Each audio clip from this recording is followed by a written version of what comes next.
Salam sehat selalu. Selamat berjumpa kembali di hari Jumat Agung ini dengan kita mendengarkan renungan tema Aku Haus. Saudara-saudara yang dikasihi dan mengasihi Tuhan, kita semua merasakan betapa tidak enaknya berada dalam kondisi kehausan ataupun dalam banyak pengalaman menahan haus lebih sulit ketimbang menahan lapar. Sudah jelas bahwa dalam kehausan membuat metabolisme tubuh kita tidak akan berfungsi dengan baik. Hal ini berdampak pada kinerja otak. Akibatnya pikiran dan perasaan kita pun akan terganggu. Tuhan Yesus pun pernah kehausan. Ia sangat dahaga waktu di kayu salib. Bayangkan betapa menderitanya. Apakah kehausan Yesus adalah kehausan yang biasa? Bisa dipahami mengapa Yesus kehausan. Sekian jam tenaganya terkuras, berjalan jauh, memanggul salib, disiksa, kepanasan, dan sebagainya. Belum lagi derita psikologis. Hal ini menampilkan sisi kemanusiaan Yesus yang menderita sebagai manusia. Teriakan Yesus, "Aku haus," adalah teriakan yang oleh Yohanes ditempatkan sebagai pengingat akan teriakan Daud ketika berada dalam kesesakan. Teriakan Daud itu muncul dalam Mazmur 69 ayat 22b. Dan pada waktu aku haus, mereka memberi aku minum anggur asam. Demikian juga dengan Yesus. Dalam narasi Yohanes juga diberi minum anggur asam. Kala itu anggur asam adalah minuman murahan yang biasa dibawa sebagai bekal para prajurit perang. Minuman ini lebih cepat melegakan dahaga dibanding minuman-minuman lain.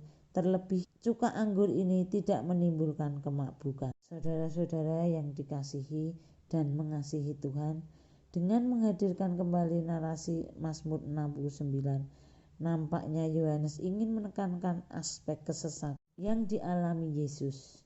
Teriakan pemazmur maupun teriakan Yesus dapat juga menjadi teriakan kita semua yang hidup dalam kesesakan ataupun dalam pergumulan permasalahan kehidupan. Setidaknya ada dua hal yang dapat kita refleksikan. Yang pertama, yaitu berteriak dalam kesesakan. Semua orang berhak meneriakkan isi hati di tengah kesesakannya. Perasaan yang diungkapkan dapat menghadirkan kelegaan meski sejenak. Teriakan itu dapat saja berupa curhat kepada orang-orang di sekitar kita ataupun anggota keluarga kita yang kita percaya. Dengan menyuarakan perasaan, kita dapat memperoleh empati dari orang lain. Hal ini pun menolong kita untuk mengingat teriakan-teriakan orang-orang di sekitar kita.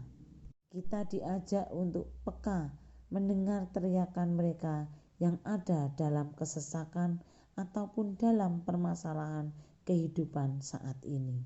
Yang kedua, melepas dahaga. Kita diajak untuk menghayati bahwa Allah berkarya melepas dahaga kita. Allah memiliki banyak cara untuk itu. Ketika Yesus dahaga, ada prajurit yang memberinya anggur asam.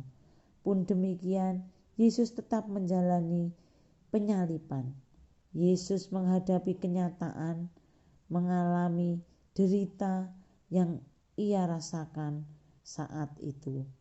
Kita pun semestinya demikian, berharap pada berkat Allah yang melepas dahaga kita, bukan berarti lalu lepas dari tanggung jawab, bukan berarti lalu dari kenyataan hidup akan berjalan sesuai keinginan kita, tetapi kita perlu terus memperjuangkan hidup ini meski terkadang mengalami kesesakan, mengalami kejatuhan.